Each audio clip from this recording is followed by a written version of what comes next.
have you ever received payment from anybody relating to a news outlet for information that you have received? That's an amazing question, and I've never, ever, ever received any payment of that sort. Have any of your officers received payment that you know of in the last 10 years? I think it's highly probable in the light of the allegations that are surfacing and have been investigated, so we're very careful what we say. That has happened. We're an organisation of 50,000 people. We have always said from time immemorial that some of those 50,000 people will be corrupt and accept payments. There's an ongoing investigation that Sue's overseeing, which we don't need to comment on now. I'm regretting, I express regret that we didn't do enough about dealing with those who are potentially affected by phone hacking, potentially affected. And I've held my hands up, and I passionately believe in doing the right thing around these matters. And if I've found out to be wrong and made an error, then I'll hold my hands up. But please do not take that admission as in any way accepting that I accept responsibility for what News International have not done with regard to this case from 2005 through to 2006, through 2009 to 2010, and even up until yesterday, when you've read in the papers about what took place yesterday. So please do not take that as an admission that I'm accepting responsibility for that.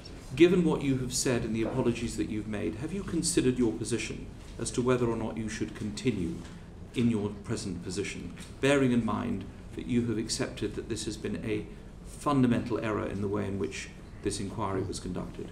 Have you actually offered to resign? No, I haven't offered to resign. And if you're suggesting that I should resign for what News of the World has done and my very small part in it, then I think that's probably unfair. I made it clear that had I known in July 2009 what I now know, I would have made different decisions. And I expressed quite clearly and publicly my regrets in terms of the impact on those potentially affected as a result. I would be very concerned if in doing this I'm judged to have been in any way disrespectful to this committee or any other committee. That's far from what I'd ever do.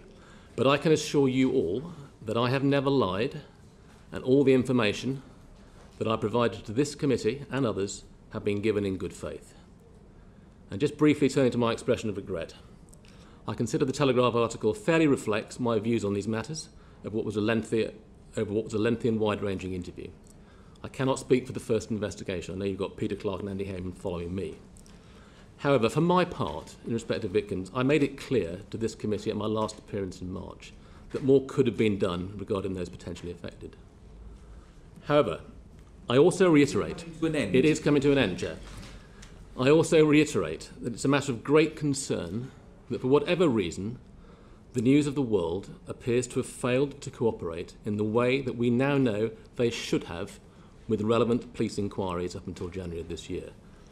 They have only recently supplied information and evidence that would clearly have had a significant impact on the decisions that I took in 2009 had it been provided to us then. To hand you a list of names that has come off the Guardian blog, which sets out the number of people who have been warned by Operation Wheating concerning the fact that their phones have been blocked. And I want you to look at it while you're giving evidence to see whether or not you recognise any of those names.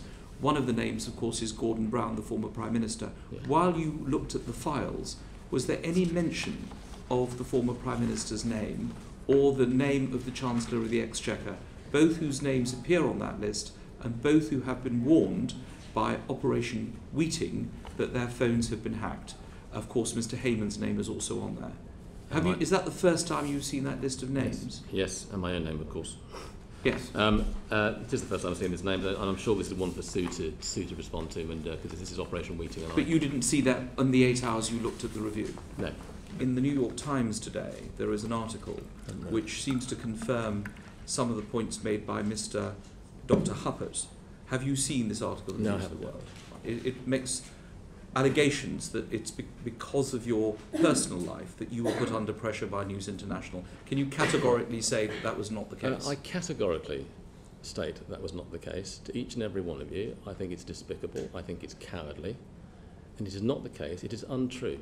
Thank you. And can be proved to be untrue. And can you confirm for the record that you have not been hacked? Nobody has ever suggested to you that your telephone number was in the numbers which were in the documents. It has been suggested to me that it might not in the current investigation. No, not in Operation Wheating. Not in Operation Wheating, although that is still. But what about Operation Yates? Operation which lasted a day.